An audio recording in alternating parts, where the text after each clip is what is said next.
So now we get to the All-Star break. Hello everyone and welcome to Let's Talk Raptors. I'm your host Sham, my channel where you get reviews, analysis, predictions, and hot takes on all things Raptors as well as some NBA.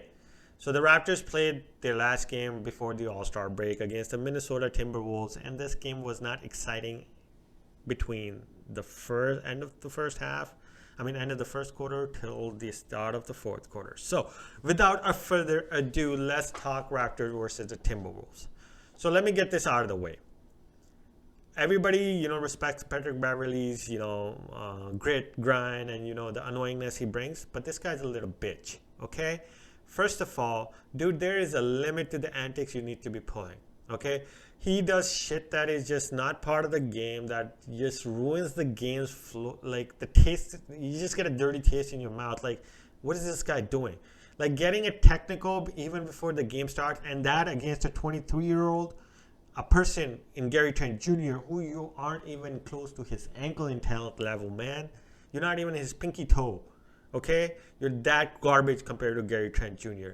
And you're pulling that crap, then you're doing dirty fouls to OG Anunoby in like the third quarter where you're trying to smack him in the face, and then when he goes after you, you fall down like a little bitch. Like, this guy needs to, like, I get it, but he's not talented. He's just an ass. And he just ruins watching the game. Like, I like Timberwolves. They're a young team. You want to be excited. But him being on the floor, he just makes that team look dirty. And that's what, how this game started. With Patrick Beverley picking up a technical because he was getting in Gary Trent's face because Gary Trent was trying to get position for the tip-off. And that's how the game started. But that fired up Gary Trent Jr. He came out guns a-blazing. He had, I think, 15 points within the first half.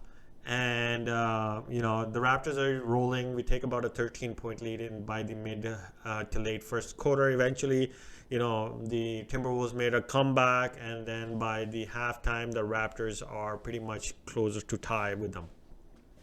Then the third quarter starts, and the Raptors can't seem to buy a bucket at this time. And we go cold from the three-point line starting in the late first quarter all the way to the start of fourth quarter. So there was no threes falling. They were all clanking. They seemed like, because Freddie's not playing, there wasn't as much ball movement. There was a lot of ISO play. All of the foul calls are going in the Timberwolves' favor. It was like 23-5 by the mid-third quarter. Like, that's ridiculous. People in my last video said, hey, you're crying about nothing. No, I'm not crying about nothing, man. The fact is the foul calling is piece of shit as well. The NBA needs to do a better job of being consistent. If the one team is being more physical than the other one, that doesn't mean they're fouling. That just means you need to call it even. You can't just let people like Patrick Beverley manipulate you into calling shitty fouls. Just like the one on OG Anunoby in the third quarter where he smacks him in the face. OG tries to take position, but give him a little bit. They call a flagrant on OG and a personal foul where he smacks OG in the face on Patrick Beverley. Like, are you kidding me, dude? That was retaliation. Like, it's a ridiculous rule. Anyways, then, finally by the late third quarter, we start to make a comeback, and then we get it to about a 2-point, deficit for 74-72 going into the fourth quarter. And that's when the game changed because of one reason, and that was Nick Nurse finally inserting a ball handler and a point guard, 2-point guard, into the lineup in the form of Malachi Flynn. And him and Pascal start to work off each other.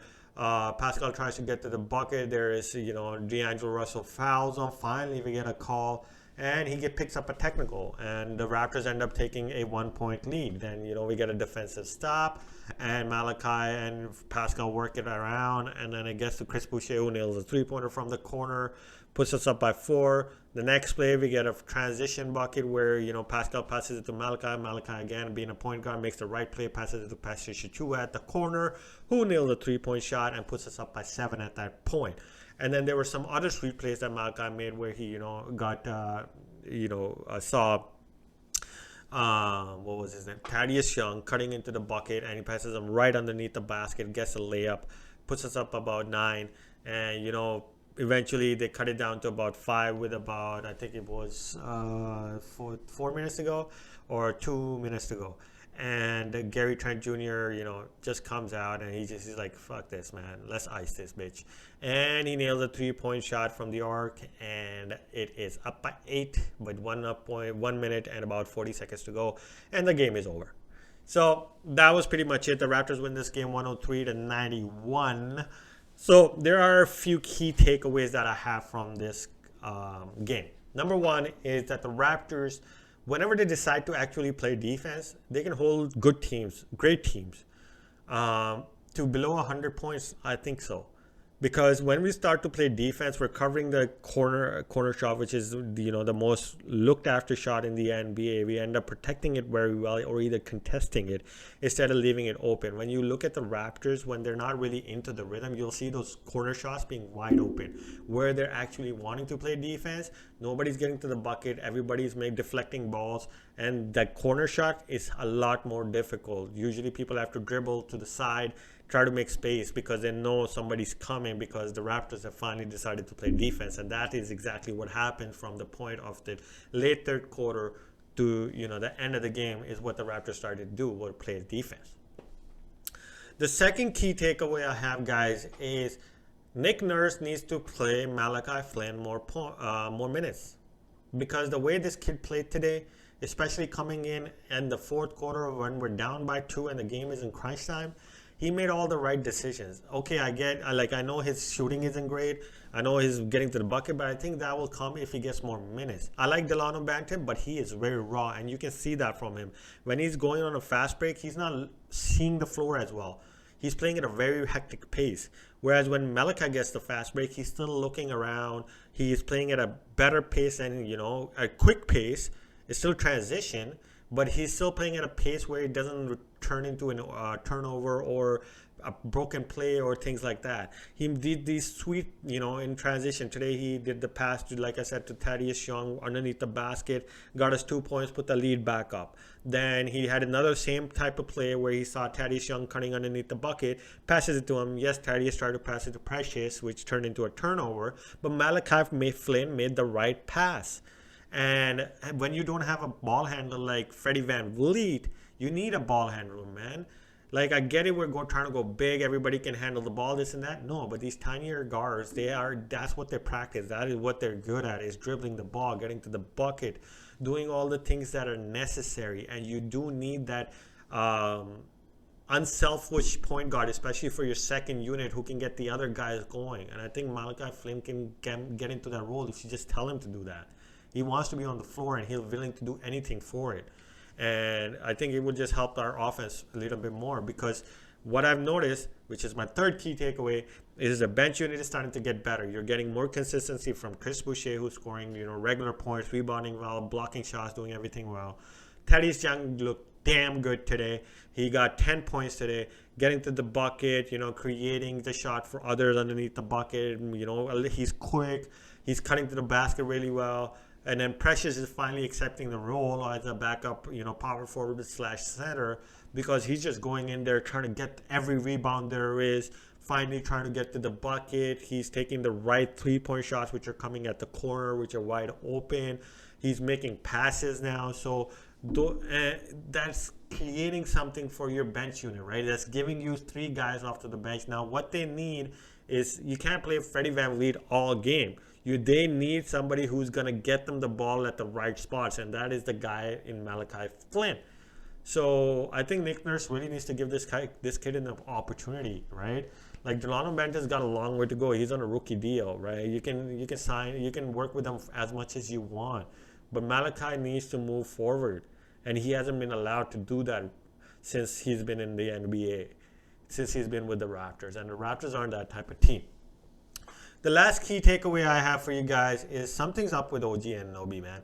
He's doing very well defensively, but his offensive game has gone, a little bit down. Maybe it's because the All-Star game is approaching, but in the past few games, he hasn't really shot the ball well from the 3-point line. They're clanking, they're not even getting there. He's not passing the ball as much. It seems like maybe he's not feeling as much of the part of the offense as he should be. If that means that, hey, Pascal needs to take a few less shots, I think that's a benefit you need to give to OG because he works so hard on the defensive end. So I'm just a little bit worried that OG's offensive game might decline because he came out looking like Kawhi Leonard this season. And in the past 4 games, he hasn't really done well. Maybe he's in a slump. Maybe he'll kick out of it after a little bit of the break, but let's see. The MVP for this game, even though I don't think he should be because of the amounts of shots he took and his efficiency, because Gary Trent Jr. shot 10 of 24 for his 30 points, and he was, I think, 2 of 5 from the free throw line.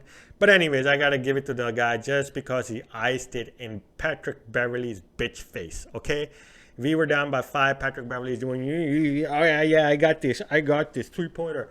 And, Gary Trent comes from the other side and is just like, see you later, bitch. So, gives him MVP goes to Gary Trent Jr. And that's all I have for you guys for this video. I will be making my predictions for the All-Star break before the All-Star weekend. And, all the All-Star game and the 3-point shot and etc. I hope you guys enjoyed the content. I hope you guys enjoyed the analysis. Please hit that like and subscribe button. I will see you guys in the next time.